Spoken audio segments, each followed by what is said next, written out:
Will you pray with me? May the words of my mouth and the meditations of all our hearts be acceptable, O God, our rock and our Redeemer. Amen. Last week, for those who were here will remember, we heard about the birth of Abraham and Sarah's impossible child, Isaac, the son of their old age and their laughter. But Abraham has another son, an older son. His name is Ishmael, and he and his mother Hagar are the subject of today's Old Testament reading. If you're not familiar with the story of Hagar and Ishmael, I want to do a quick refresher, because today's passage actually comes at the end of the story. As we heard 2 weeks ago, at the beginning of Abraham and Sarah's saga, God has promised to make them a great nation, that through their descendants all people of the earth will be blessed. But Abraham and Sarah are childless when they receive God's promise, and they're not getting any younger. So Sarah, assuming that she's the problem, comes up with a plan. She tells Abraham to have a child with her Egyptian slave Hagar, who will serve essentially as a surrogate for Sarah. Abraham complies, and he and Hagar have a son named Ishmael. But then the events of last week's story happen. Sarah conceives in her old age and gives birth to her own son, Isaac. Once Isaac is born, Sarah sours on Hagar and Ishmael. As the firstborn son of Abraham, Ishmael is a threat to Isaac's status and to his inheritance. Sarah demands that Abraham send Ishmael and his mother, Hagar, out of the house. Again, Abraham complies.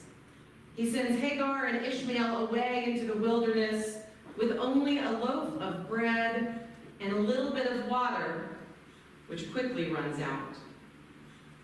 In the heartbreaking scene that Dennis just read for us, despairing mother Hagar lays Ishmael under a bush and walks away because she cannot bear to watch her child die. Then Hagar, too, sits down to die, lifts up her voice, and weeps. In an interesting turn of the text, I don't know if you caught it, the narrator tells her that the narrator tells us that God hears the cries, not of Hagar, but of Ishmael. God responds by opening Hagar's eyes to see a spring of water in the desert. Mother and son drink, they survive, and Ishmael goes on to become the father of his own great nation. As Isaac is the patriarch of Judaism, Ishmael is traditionally considered the patriarch of Islam.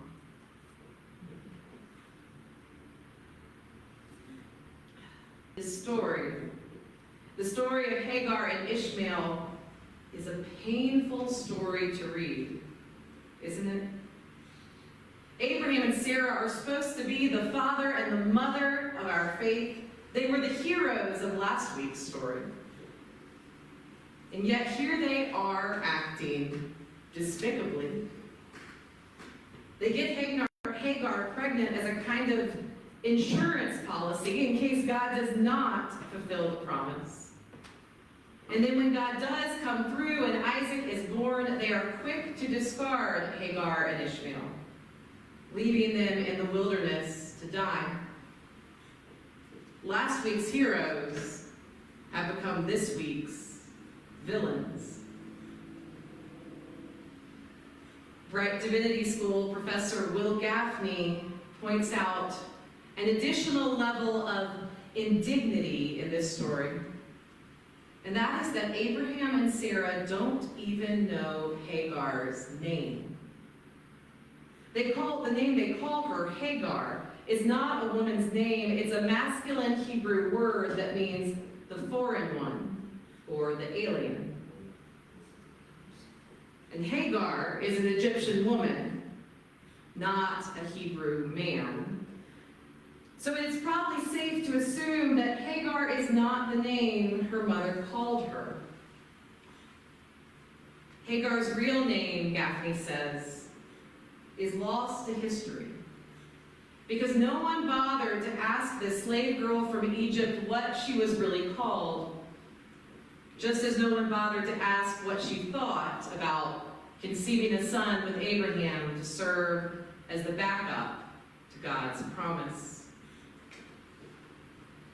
The story of Hagar and Ishmael is a painful, shameful story. Honestly, I'm surprised it made it into the Bible in the first place, because the people who wrote and edited the book of Genesis were descendants of Isaac, not of Ishmael.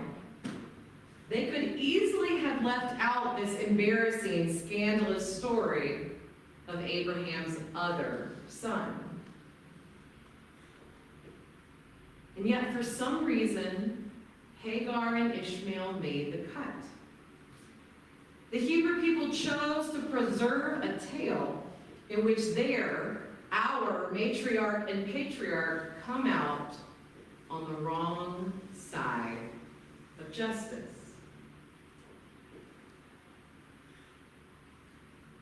Perhaps our ancestors saw a lesson in this story about our founders' failures. Perhaps they recognized what this story teaches us about systems of oppression and the harm they do to all people involved, oppressor and oppressed alike. My book club right now is reading a book by a Lutheran pastor called Angela Denker. And the book is titled Disciples of White Jesus, The Radicalization of American Boyhood. Behind the cheeky title, the book explores a disturbing movement in American evangelical Christianity, seduced by the twin evils of toxic masculinity on one hand and white supremacy on the other, what's not to love. Many churches are cooking up this violently masculine and decidedly Anglo character that Denker refers to as white Jesus, and serving it to white Christian men and boys in the place of the Jesus we meet in the Gospels. Combined with the current state of politics and the dark web, this image of white Jesus has contributed to a rise in radicalization in young white men and boys. Denker opens the book with the example of Dylan Ruth, the young white man who opened fire at a Bible study in 2015, murdering 9 people at Mother Emanuel AME Church. This is not a new subject, unfortunately. Many have written about white supremacy and toxic masculinity and the dangers that come with it. And we are sadly familiar, aren't we, with the type of the lone wolf shooter, the young white man who has no friends and no support system. But as the mother of 2 little white boys herself, Denker wants to explore the harm this ideology does not just to society as a whole, but to the very boys and men that it seeks to recruit. White men account, she writes, not just for the vast majority of mass shooters, but also for the vast majority of suicides in this country. Denker argues that the very forces that claim to elevate and empower these men over people of other races and genders actually result in damage and dehumanization for everyone involved, even and perhaps especially white boys and men. And you know, I think something like this is happening in the story of Hagar and Ishmael. Sarah and Abraham have fallen prey to their world's toxic systems. Systems like slavery, where one person purports to own another person. Systems like patriarchy, where a woman's only worth comes from producing male offspring. And caught up in these mindsets of the world of fear and scarcity, they are unable to trust God. So they try to pull themselves up by their own metaphorical bootstraps and fulfill God's promise themselves. But when Abraham and Sarah seek to elevate themselves at Hagar and Ishmael's expense, everyone loses. Everyone is dehumanized, not just Hagar the slave and Ishmael the reject son, but Abraham and Sarah too are lowered in our esteem. Dehumanizing systems dehumanize everybody. Friends, if there is any good news in this painful story, I believe it comes in the recognition of this truth, that systems of oppression oppress everyone. Perhaps this is why our ancestors wrote this story down. For only when we who claim Abraham and Sarah as our ancestors recognize the harm our broken systems do to the Hagars and Ishmaels of the world, but also to us, only then do we have the power to do things differently. Biblical scholar Renita Weems points to the part of the story that I pointed out earlier where Hagar weeps in the wilderness, but God hears Ishmael's cries. And she says, just as Ishmael must have wept for the senselessness of Hagar, Sarah, and Abraham's ways, maybe it will take our children weeping on our behalf. Our children weeping for the sins and prejudices and stubbornnesses of their mothers and fathers, to convince God to intervene on our behalf. Perhaps as a global community, we will be saved if we are to be saved, because of the little children whose innocent tears will prostrate heaven. Though their tears have not always moved us, they will move God. For God has mercy on us.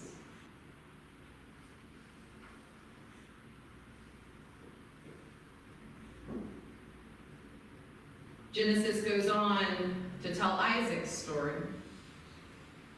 But there is one more mention of Ishmael in the text. In Genesis chapter 25, Abraham dies, and in an aside, the narrator tells us that Ishmael and Isaac buried their father together. That's a little surprising, to me at least, considering Ishmael was cast out of Abraham's house and has gone on to make a whole new life for himself in Egypt. And yet somehow, when Abraham dies, his two sons are reunited one more time. I wonder, I hope, that when these two boys, now grown men, need to bury their father, they talk with one another, catch up on each other's lives. I hope they find their points of common interest, maybe show each other photos of their own kids. I hope they bury more than just their father's body that day. I hope they also bury the sins and the sorrows of oppressive systems by which he lived. Systems that cast them and their peoples against one another as enemies instead of the brothers they've been all along. I hope Ishmael and Isaac learned from the sins of their fathers and mothers. I hope our children learn too. For therein lies salvation. the spring of water appearing in the wilderness. May it be so.